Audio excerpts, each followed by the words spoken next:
Jadi begini bosku, admin mendapat bocoran informasi tentang perusahaan bus Mior, bahwasanya bus Mior ini segera mengeluarkan bus terbaru dari karoseri. Itu ada, kalau nggak salah, ada 5 karoseri yang diambil.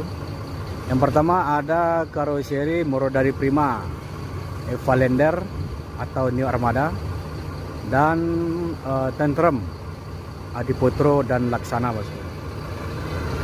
Jadi untuk yang agak banyak atau lebih dominan yang akan dikeluarkan dari karoseri Morodadi ada sekitar 9 unit bosku.